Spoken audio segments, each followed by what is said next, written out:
Bienvenidas y bienvenidos a Gente Ve Opiniones. Es un gusto, es un placer que nos acompañen ya casi terminando la primera semana de julio. Y seguramente usted quiere aclararse varios temas. Hablaremos sobre este incremento al 13% de la energía eléctrica, a ver qué tanto es incremento. También hablaremos sobre pensiones y, por supuesto, el tema del día todavía es el tema del aumento al salario mínimo. Y para ello hemos invitado a nuestro panelista invitado aquí en Gente de Opiniones, César Villalona, a quien le damos la más cordial bienvenida. Buenas noches, César. Buenas noches, María Teresa. Un gusto estar acá. Bueno, pues esta semana ustedes saben que el Consejo Nacional del Salario Mínimo recibió a representantes del Centro para la Defensa del Consumidor, también al Frente Sindical, en el sentido de escuchar sus posturas, su propuesta, cómo están viendo este aumento al salario. Y este mismo 7 de julio también se realizó un foro. El foro tuvo como título "Por un salario mínimo justo". Así que para ubicarle en el tema vamos a escuchar en primer lugar la nota de prensa de Gente Ve a cargo de Jacqueline Pérez. El Ministerio de Trabajo organizó un foro público para fortalecer los argumentos que sustenten un ajuste digno al salario mínimo. Diferentes actores de la sociedad lamentaron la posición de la ANEP de oponerse para que el sector laboral mejore su capacidad adquisitiva. A mí me da pena y también rabia, todo hay que decirlo, ¿verdad? Dices, ¿cómo es posible que se atrevan a decir que con esto se puede vivir? Es imposible cuando hay gentes que tienen nada de la sobreabundancia en este país. El sector empleador argumenta que no existen condiciones en el país para tal aumento. Yo creo que decir que no hay condiciones en el país para mejorar el salario mínimo es absurdo. Es decir, claro que hay condiciones. En El Salvador hay dinero, hay un promedio en los últimos 10 años de 1.700 millones de dólares que se van a los paraísos fiscales. Oxfam acaba de hacer una investigación en El Salvador y dice que aproximadamente 160 personas, las más ricas de El Salvador, tienen una fortuna de 21.000 millones entre todos. Es decir, dinero hay. Incluso el último informe del PNUD refleja en la región a El Salvador creciendo. Por supuesto que no en los niveles de Chile, que tiene el primer lugar, y Argentina, pero estamos en crecimiento. Igual nosotros hemos insistido, hay estudios de Forbes que estudia las fortunas en el mundo, los ultra ricos en el mundo, y en El Salvador hay crecimiento exponencial, no hay crisis. También exigieron sustituir a los representantes de los trabajadores en el Consejo Nacional del Salario Mínimo. Que se haga una reflexión sobre la representación del sector laboral. Primero porque ya prescribió, ¿verdad? Ya no legalmente ya no estarían como vigentes. Pero antes de ir a otro proceso eleccionario de la representación, debería de revisarse esa vigencia de los sindicatos. El gobierno propone aumentar a $300 el salario en el área urbana y a 250 en el campo. Sin embargo, la discusión en el Consejo del Salario Mínimo continúa entrampada, ya que la ANEP insiste en incrementar el 5% anual. Bueno, también para la plática de esta noche hemos invitado además a dos economistas. Se trata de Alfonso Goitia, él es presidente del Colegio de Profesionales en Ciencias Económicas Colproce, y también a Francisco Lazo, economista. Así que después de un breve corte, regresamos. Bueno, ya se encuentran aquí en los estudios de Gente Ve Alfonso Goitia. Buenas noches, bienvenido. Buenas noches. Gracias por la invitación. Bueno, y también Francisco Lazo, que también es economista. Buenas noches, Francisco. Buenas noches, placer estar aquí. Bueno, veíamos la nota inicial donde se presentaba esta tarde un foro denominado "Por un salario mínimo justo". Francisco, usted en el foro expuso sobre el tema de la economía y el ajuste al salario mínimo. La pregunta obligada es: ¿cuál es la relación entre la economía y la necesidad de ajustar el salario mínimo? Aquí, ¿cómo entran en juego los elementos técnicos, los elementos jurídicos para poder hablar y considerar que es necesario aumentar el salario? Bueno, completamente de acuerdo. Nosotros tenemos el marco constitucional que nos dice cuáles deben de ser las condiciones que un salario mínimo debe de cumplir, que nos dice, miren, debe ser suficiente para garantizar la reproducción material y espiritual del trabajador, que le garantice a él y a su grupo familiar salud, educación, vivienda, vestimentas, etcétera, es decir, lo que se considera un salario digno. Desafortunadamente en El Salvador, las discusiones que se hacen en el seno del Consejo del Salario Mínimo no responden a estos requerimientos constitucionales.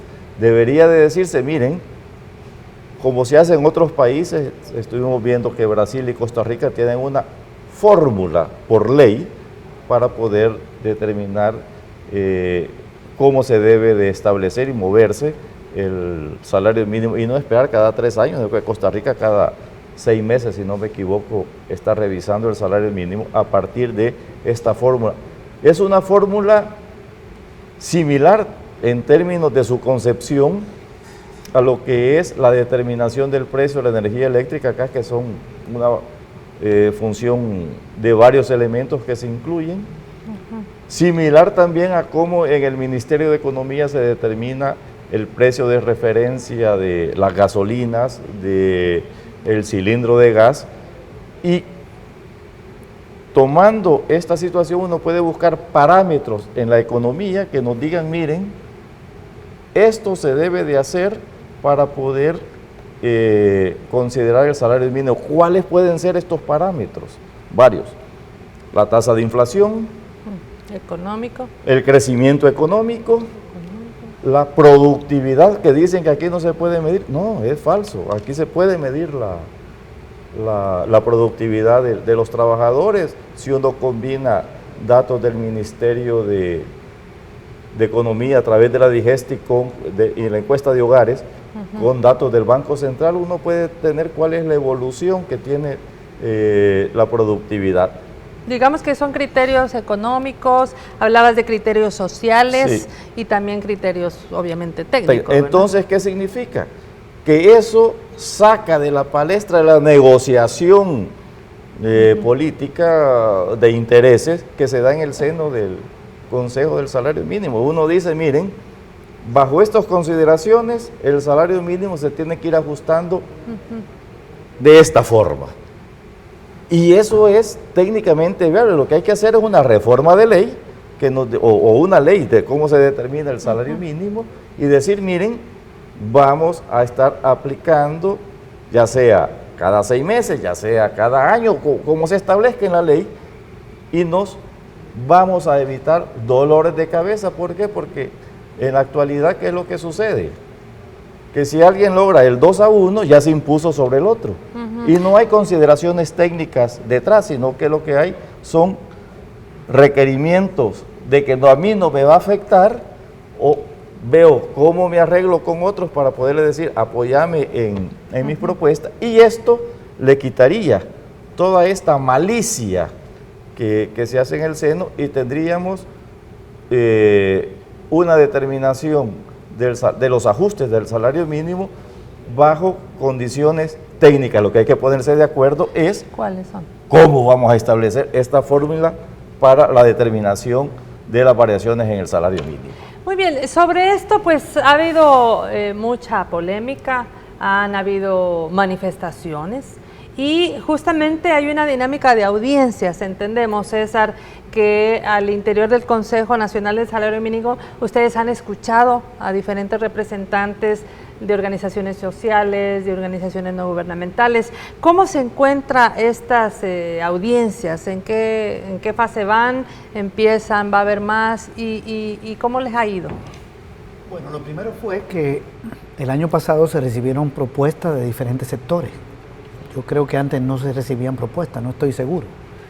Es decir, que aparte de la del gobierno, el sector laboral representado ahí y de la ANEP, llegaron propuestas de sindicatos, llegó una de FESPAT, una institución especializada en el tema del derecho, del CDC, de organizaciones feministas, organizaciones campesinas, un gremio de microempresas. Entonces, esa fue como la primera audiencia. porque presentaron los documentos y se les permitió luego que fueran a exponerlos. Hicieron sus exposiciones, algunos pedían $400, otros 450, otros un poco menos, etc. Se recibieron 12 propuestas, mejor dicho 9, porque las otras 3 son quienes están representados en el Consejo. Pero resulta que luego no se tomaron en cuenta para la decisión. La representación de la ANEI del sector laboral desecharon esas propuestas y aprobaron un ajuste que ya se conoce, muy chiquito, de 4.5 en el sector comercio y servicio, anual por 3 años y 5 en el resto de sectores por 3 años, salvo los ingenios azucareros que suben más, pero ya había habido un acuerdo previo. Ahora hay una segunda fase que es de audiencia a las organizaciones que presentaron propuestas y a otras que no presentaron. También, por ejemplo, va a llegar el Colegio de Economistas a dar su opinión sobre este ajuste, que no es de las instituciones que presentó propuestas, pero se le abre la participación. Entonces ayer estuvieron FESPA y una central sindical, la CSTS. FESPA hizo una exposición a mi juicio muy buena, excelente ponencia, donde le dio el marco constitucional a quienes tomaron la decisión, porque la Constitución te da los parámetros y el artículo 146 del Código de Trabajo, incluso un convenio de la OIT, la Constitución te dice costo de la vida y productividad por sector, y a eso le llama la productividad por sector índole de la labor. La propuesta que se aprobó de la ANEI no responde a eso, ni siquiera menciona esas variables. El documento de la ANEI es una hoja y media, donde da una cifra y dice que hasta mucho es el aumento porque la inflación el año pasado fue 1%. No tiene detalle, no tiene fundamentos técnicos. Entonces FESPA le explicó con mucho detalle las implicaciones legales que tienen no ajustarse al marco constitucional. Luego, no hubo ninguna reacción. La representación de la más escuchas, es decir, van a llegar más sectores. Entendemos que será todo este mes que está abierta esa. Sí, la segunda que puso fue CSTS. El miércoles que viene llegan otras 2, el otro miércoles 2, pero CSTS lo que llegó fue a preguntarle al sector laboral que explicara los argumentos técnicos que utilizó para apoyar la propuesta de la ANEI. Y uno de los representantes del sector laboral que votó, porque hay algunos suplentes, dijo que la tripartita no tiene ningún criterio, que aquí no existe ningún criterio. Entonces el marco constitucional para ellos no existe. El gobierno no comparte esa opinión. El gobierno sí tiene una opinión de que primero hay que basarse en el marco constitucional y luego analizar otras variables que son de interés para el sector laboral y para el sector empresarial. Porque a un empresario le interesa saber si el ajuste salarial le va a aumentar los costos. Entonces hay que analizar los costos. Le va a afectar la competitividad regional. Hay que analizar los salarios de los otros países y la productividad de la mano de obra. Le interesa saber si va a generar un impacto inflacionario y también le sube costo. Le interesa saber si va a aumentar la demanda interna y vende más. Y a la población laboral le debe interesar que cubre el costo de la vida, que es lo que dice la Constitución, ¿verdad? Entonces los criterios sí existen. La representación del gobierno se basa en el dato del Ministerio de Economía, que por cierto el Código llama a preguntarle al Ministerio de Planificación, pero como ya no existe, se le pregunta al de Economía, ¿cuál es el costo de la vida? Y el Ministerio de Economía da una idea, que es la canasta básica ampliada. Podemos cuestionar ese dato. $400. ¿verdad? Podemos cuestionarlo si esa canasta es la adecuada o no, pero hay, digamos, un criterio. Claro. Porque lo que te dice la Constitución es que debe cubrir alimentos, vestuario, vivienda y servicios. Claro. Y más o menos ahí hay un dato, que es la canasta básica ampliada, rural y urbana. Pero lo que se aprobó no tiene nada que ver con esto. ¿Cómo no? El padre José María Tojeira hablaba de la necesidad de que el pueblo y la ciudadanía tuviera que defender un aumento al salario mínimo que fuera digno, y también escuchamos al jerarca de la Iglesia Católica que hablaba que eso que pretendían aumentar es un salario que no es digno, ¿verdad? Que es pecaminoso, decía él. ¿Qué opinión les merecen estas afirmaciones, digamos, de un ex rector de la universidad, un académico, y por otro lado un líder de la iglesia religiosa? Alfonso. Gracias. Mira, yo considero que precisamente el hecho de que la Iglesia Católica se manifieste en una posición de indignación ante un aumento salarial del salario mínimo tan bajo como el que planteó la ANEP en este caso, de 5% y en los próximos 3 años, 5 cada año, obviamente plantea que le indigna ese incremento, señala que obviamente no se está buscando realmente el bienestar de la gente, es ciertamente atenta hasta con los principios religiosos y los criterios éticos. En este caso, el padre Tojeira ha planteado toda la visión ética de un incremento de salario mínimo. ¿Por qué? Porque dice, bueno, hay que hacer justicia. Y la justicia significa que tengan un salario que les permita cubrir tranquilamente las condiciones de vida que requiere una familia de las y los trabajadores. Es un criterio de justicia social, pero al mismo tiempo hay que pensar en un salario mínimo, dice, que resuelve el problema de pobreza, que garantice realmente la mejora permanente de las y los trabajadores a futuro y de su familia. O sea, sus condiciones de acceso a bienes y servicios, la calidad de su vida a futuro, etcétera, etcétera.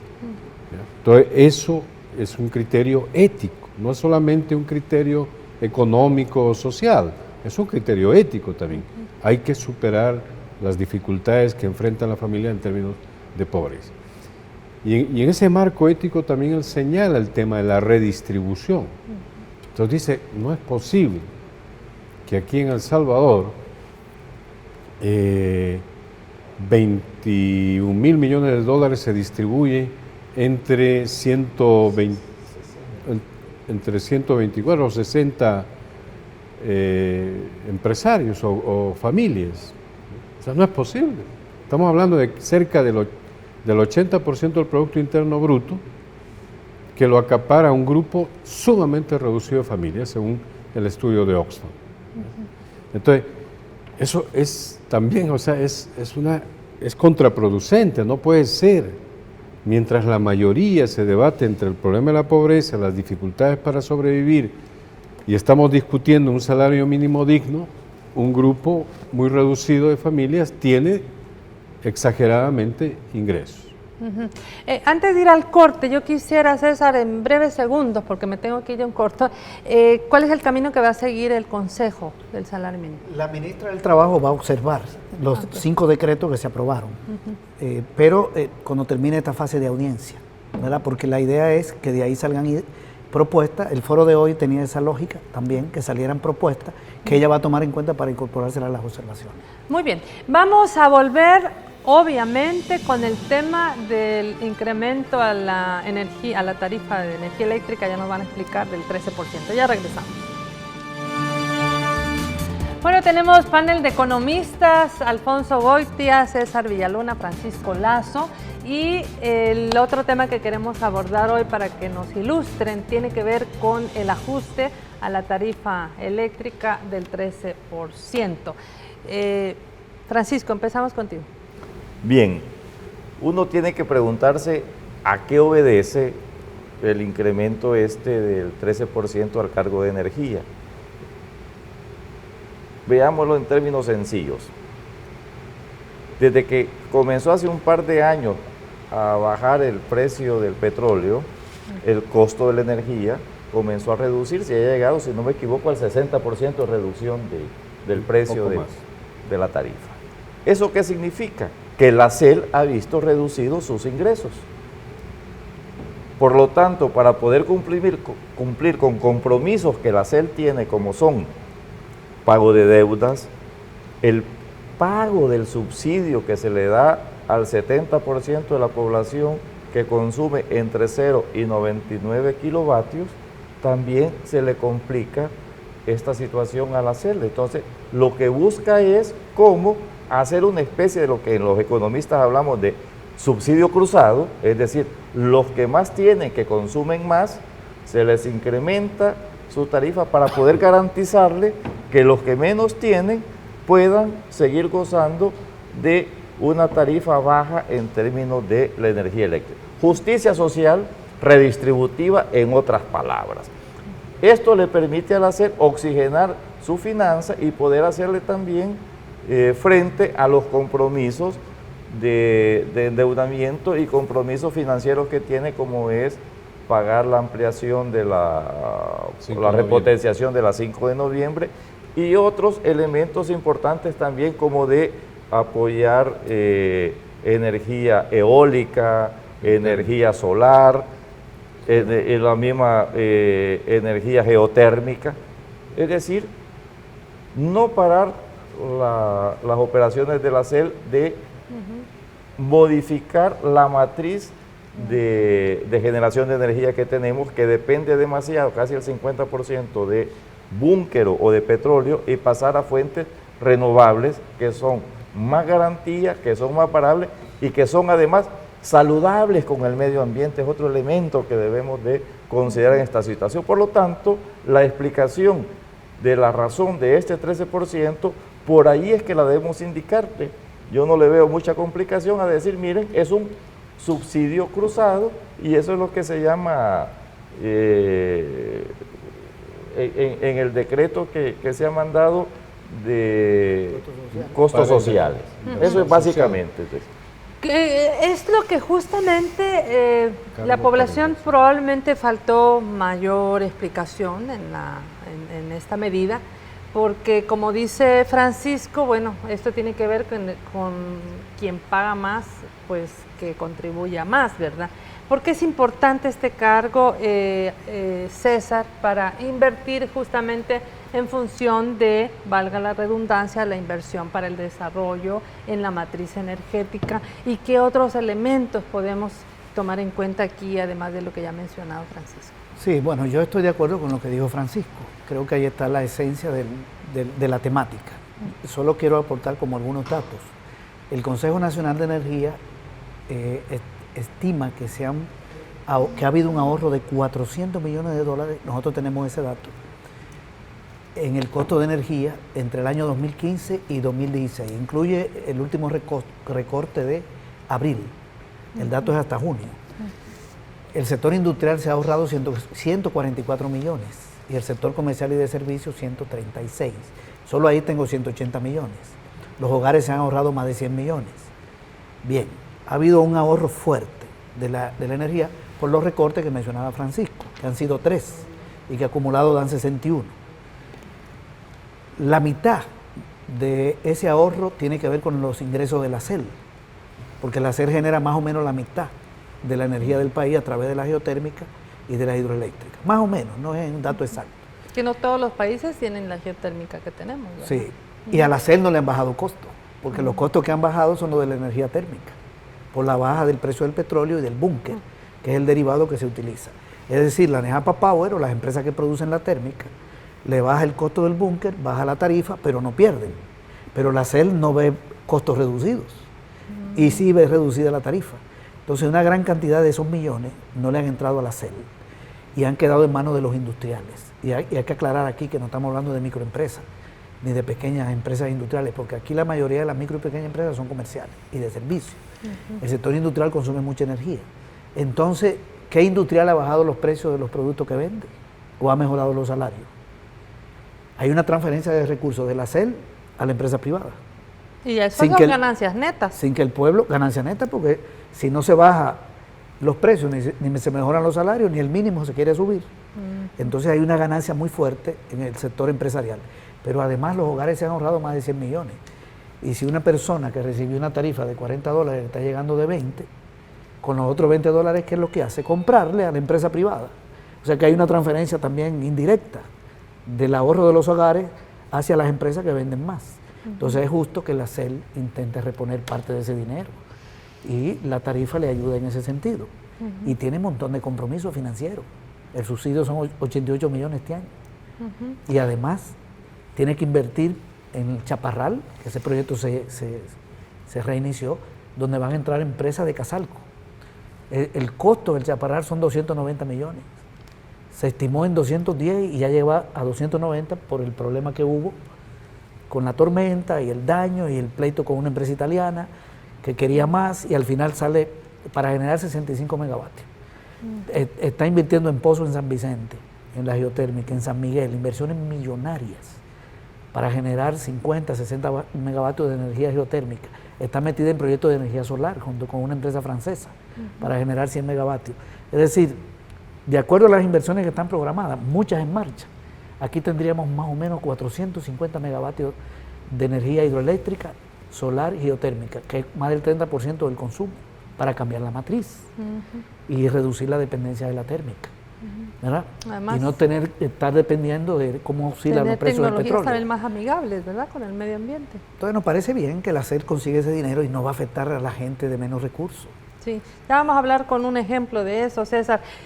Sin embargo, como suele ocurrir, los que quizás más tienen son los que más rápido llegaron a la protesta. ¿Cómo están viendo ustedes de parte de las organizaciones empresariales, Alfonso, este ajuste de la energía y que llevaron también a llamar a la ciudadanía a un apagón el lunes 4 de julio? Bueno, nuevamente, desgraciadamente para temas tan importantes para el país, nuevamente el sector empresarial no muestra seriedad. Yo creo que deberían haber analizado bien lo que significaba este cargo por energía, para inversión social, que es básicamente, como yo lo he señalado anteriormente, es para empujar las inversiones que mejoren la matriz energética de este país, porque tenemos los retos futuros de transformación productiva que van a exigir que transformemos esa matriz energética para mantener bajos costos de la energía para que las empresas puedan desarrollarse en el largo plazo, ¿ya? Entonces, creo que la respuesta empresarial ha sido tremendamente equivocada, ¿ya? Tratando obviamente de atemorizar a la gente, demostrar que el gobierno pretende ponerles otro impuesto, ¿no? Lo cual no es cierto. Es un cargo que normalmente aparece en los cargos de energía que se establecen en el marco de la distribución. Entonces, no es un problema, pero obviamente los empresarios han tratado de mostrar esto como que es nuevamente una generación de ingresos para el Estado que no se van a utilizar bien, que se van a hacer un uso ineficiente de ellos, etcétera, etcétera. Entonces yo creo que hay que señalar que mucho de la problemática energética de este país tiene que ver con la incapacidad de estos sectores que ahora critican, que en el pasado generaron condiciones para que los costos de producción de la energía eléctrica en el país fueran más altos, porque llevaron precisamente la estructura productiva de energía de este país, lo llevaron a una estructura térmica, por favorecer empresas.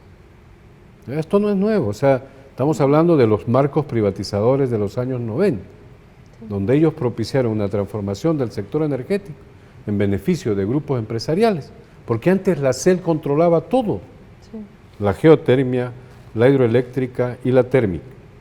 Eso lo controlaba la CEL, pero como había toda esta visión privatizadora, empezaron a entregar todo a lo largo de esos 20 años y modificaron la matriz energética haciéndola más ineficiente, más costosa, y que después se quejaron los mismos empresarios, pero no le dijeron a sus gobiernos en ese tiempo que no hicieran eso.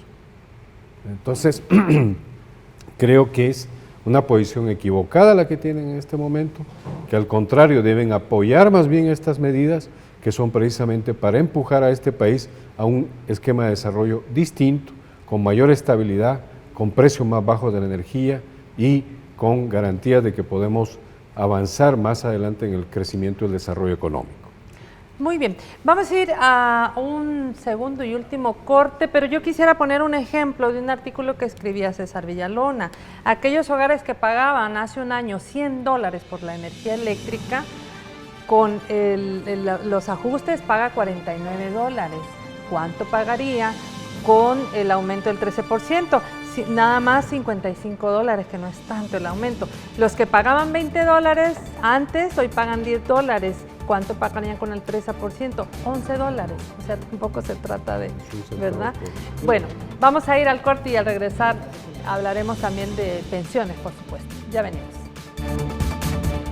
Bueno, hay mucho más que hablar de la energía eléctrica, de la tarifa, pero yo quisiera pasar a otro tema y que tiene que ver con pensiones.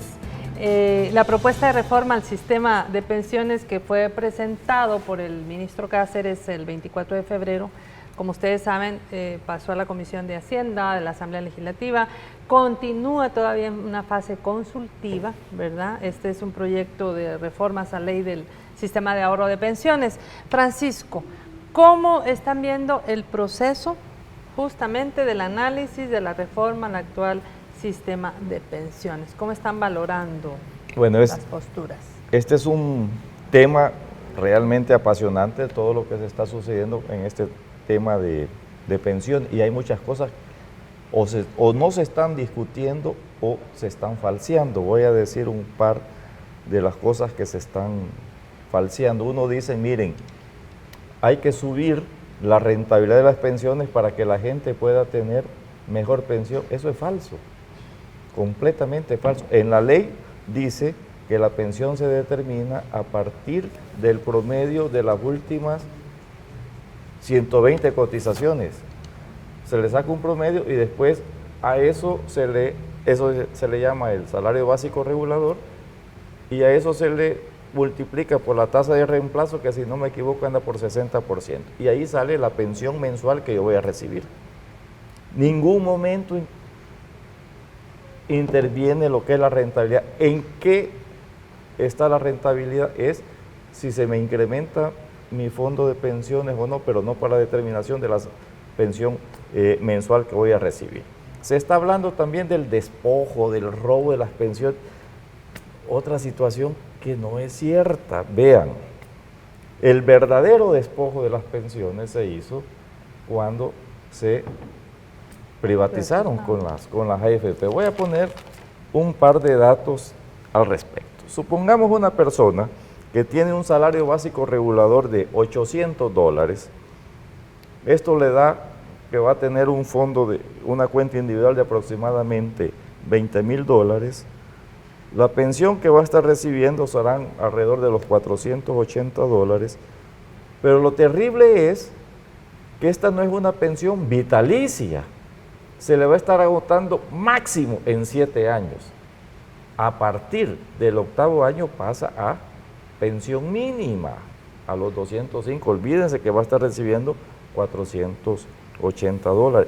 Mensualmente esta persona estaría dejando de percibir $275. Ahí estuvo el despojo de las pensiones, no lo que está sucediendo actualmente, que siempre se le está garantizando que va a recibir las pensiones que están estipuladas en la ley. Y uno puede seguir más allá. Les voy a poner un caso de una persona que tenga un salario básico regulador de $4,000, que le va a dar aproximadamente unos $100,000 en su cuenta individual. La pensión será de $2,400 y de repente va a seguir esta persona a partir del 8º año percibiendo 205 cada mes. A esta persona, por la privatización, se le está quitando el derecho de $2,195. ¿Cuánto implica esto en el resto de su vida, ya no laboral, sino que ya pensionada? Le voy a decir, para una mujer... ¿Y que vivieran 20 años más? Para una mujer que tiene una esperanza de vida de 30 años después de su jubilación, de $790,000. Ahí estuvo el robo. Para el hombre, andará por los 23 años, dejará por la privatización de pensiones $605,000. Ese sí es robo de pensiones con las AFP. Porque digo que con lo que se tiene en estos momentos de los 8.400 millones que tiene el Fondo General de Pensiones, se le está garantizando que todo eso se le va a devolver en pensiones vitalicias para el resto de su vida.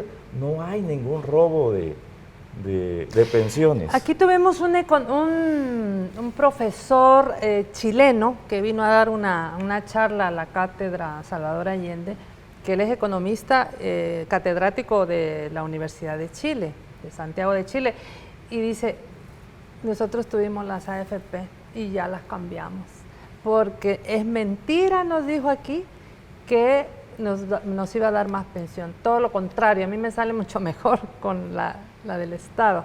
Y en ese sentido, ¿por qué, César, es necesario que haya sostenibilidad que permita tener a la gente una pensión digna en sus, promedio de, puede ser 20, 30 años de promedio de vida más después de que la gente se jubila?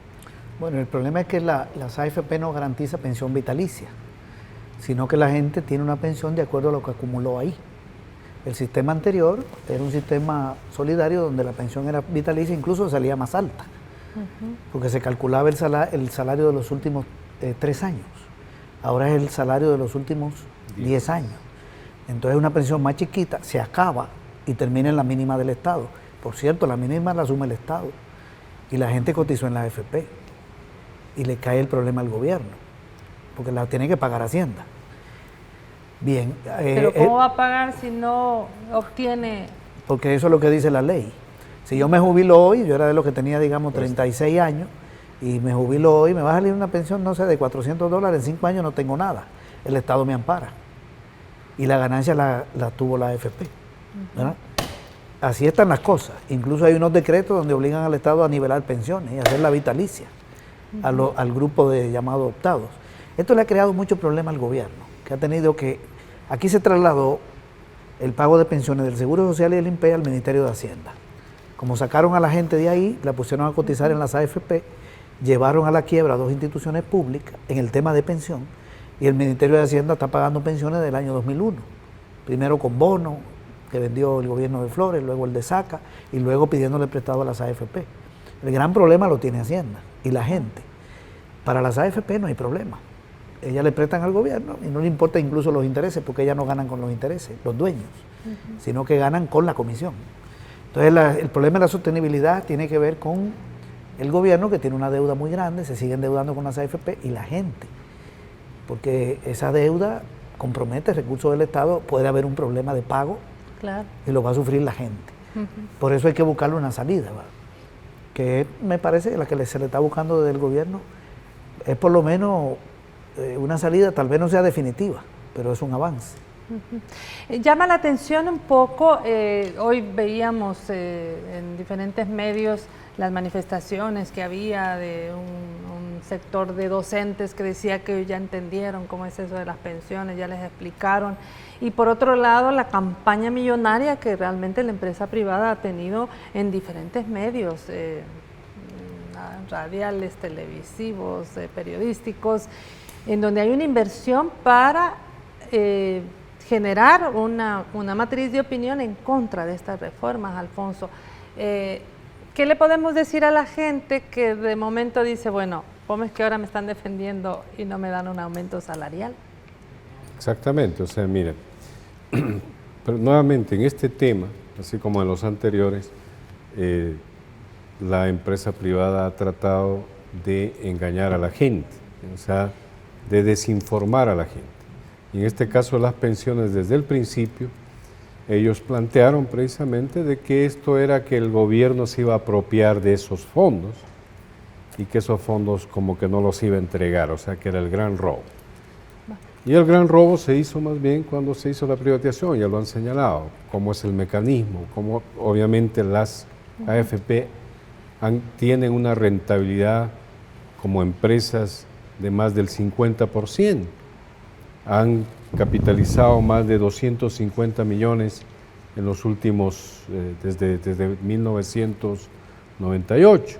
O sea, estamos hablando de grandes ingresos que han obtenido, y que ahora que el Estado quiere resolver un problema, que es un problema nacional, no es un problema de este gobierno, sino que es un problema del país, es un problema que tenemos que garantizar el futuro de los pensionados, y en ese sentido la reforma es una necesidad, ¿ya? Y es urgente realizarlo, ¿ya? Y en esa perspectiva se está haciendo de la mejor manera posible, por lo menos eso está planteado en ese marco legal que han presentado.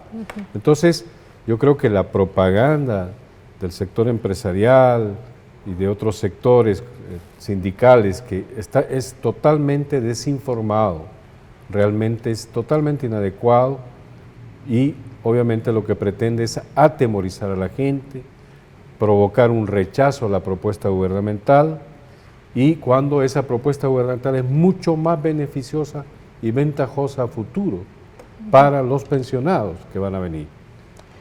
Bueno, me queda bien poquito tiempo, pero yo no quiero dejar de tocar el tema del crecimiento en la inversión privada, porque ha habido algunos avances. Tenemos rápidamente la opinión de Eduardo Montenegro, es el presidente de la Junta Directiva del Banco Cuscatlán, quien ha reconocido precisamente crecimiento en la inversión privada. Escuchémoslo y veamos. ¿Hay estabilidad jurídica en el país para poder hacer inversiones? Yo creo que en el país hay condiciones adecuadas para poder hacer inversiones. Para este año tenemos ya visualizado y en algunos casos ya en proceso con la superintendencia la expansión de nuestras redes de sucursales. ¿Cuántas más podrían ser? Eso se va a dar este año. Creo que empezamos con 3 o 4 así muy rápidamente, pero a medida que vayamos caminando se va a dar con un mayor número, ¿verdad? También tenemos sobre el mismo tema la opinión de Luis Membreño.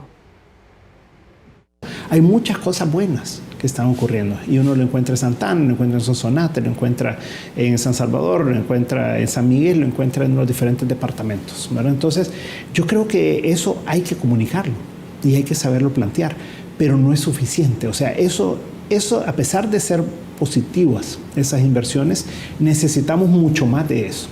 Y para eso lo que se requiere es un mejor ambiente para los negocios. Y eso lo genera el gobierno, lo genera el partido de gobierno también con sus mensajes. Bueno, rápidamente, en 30 segundos, Francisco, la opinión. Un elemento importante de esto del clima de inversiones es, mire, reduzcamos la polarización que tenemos. Eso está repercutiendo negativamente en las inversiones. Miren qué bueno que el Banco Cuscatlán, antes Citi, ahora va a invertir más, que va a ampliar su red de sucursales, que el Banco Citi las había reducido, cerró muchas, y ellos vienen con una posición de ganar más presencia en el mercado y van a invertir más. Qué bien, si aquí hay oportunidades. César. Sí, bueno, yo quería agregar que la inversión extranjera creció el año pasado, un dato importante de la CEPAL, en más o menos un 38-37%. Sigue siendo pequeña, pero hay un repunte. Yo creo que los gobiernos del frente han estado tomando medidas que ayudan al crecimiento. Por ejemplo, toda la inversión social, porque al final mejora la mano de obra, la capacidad de la gente, la inversión en infraestructura, el esfuerzo en cambio de la matriz energética que se está haciendo. El sector privado tiene que poner de su parte. Es buena la noticia que estamos viendo del Banco Cuscatlán. Alfonso. Sí, un poco para complementar, según los datos que se presentaban por parte del Banco Central, el crédito ha aumentado a mayo de este año, comparado al del año anterior, 7.6%. Eso quiere decir que hay confianza por parte de las empresas, los inversionistas, de utilizar capitales que están en la banca para hacer ampliaciones o el funcionamiento de sus propias inversiones. Entonces, hay un panorama adecuado. Es cierto que hay que avanzar un poco más en generar otras condiciones de clima de negocios, es cierto, hay que reducir la violencia, toda la delincuencia, que se están haciendo esfuerzos importantes y creo que se ha avanzado mucho en generar condiciones que estimulen a los empresarios a invertir, ¿ya? Ahí estamos, por ejemplo, con indicadores del Doing Business, que es un instrumento que mide precisamente el clima de negocios que genera un país. Estamos en una posición óptima, mejor que hace 7 años. Entonces, ¿de qué estamos hablando, no? O sea, sí se han creado condiciones y se van a seguir creando condiciones, creo yo. Entonces, estamos en un buen ambiente, el crecimiento esperado para este año, aunque no es tan alto como esperaríamos, pero creo que nos mantenemos en un margen adecuado de 2.3, 2.5%. Vamos a esperar qué pasa a finales de año, pero estamos en condiciones, creo, favorables, y para las empresas creo que el clima es adecuado y hay que aprovecharlo, ¿ya?, para crecer y desarrollar el país. Bueno, a manera de conclusión, en su despedida, quisiera que le dijeran a la población que escucha con atención este espacio de Gente Ve Opiniones, este canal, porque aquí traemos a la gente que sabe y que va a dar una información fidedigna, cómo ven las perspectivas económicas, prácticamente en una frase, de aquí a lo que va a finalizar el año. No vamos a hablar del quinquenio porque pueden pasar muchas cosas más. Francisco. Bueno, el Banco Central, similar a lo que es el Fondo Monetario Internacional y otros organismos internacionales, ha dicho que vamos a estar creciendo 2.3%, cifra que es superior al promedio que tiene esperado para América Latina. Sí, bueno, si aumenta el salario mínimo en un porcentaje importante, quiero añadir esto, el crecimiento puede ser mayor, que lo ha dicho Cabrera, el presidente del Banco Central. Ojalá que haya un buen ajuste del salario, porque estimula la demanda, las ventas, los ingresos de las empresas y la inversión.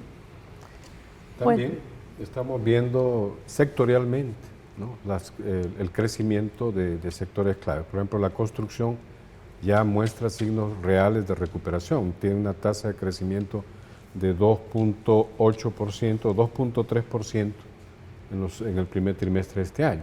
La industria ha crecido a 2.8%. El sector de bienes inmuebles en 3.1%, el comercio en 3.3% y transporte en más de 4%. O sea, los sectores están activos. Muy bien, agradecemos su presencia y de verdad que les agradezco mucho que hayan podido venir esta noche y que también con el tiempo nos hayan ayudado. Muchas gracias. A usted. Bueno, Gracias. Bueno, amigos, amigas, a ustedes les agradecemos. Mañana esta entrevista en retransmisión a las 7 de la mañana y a las 7 de la noche una nueva entrevista. Les esperamos, por supuesto, siempre a las 7. Buenas noches.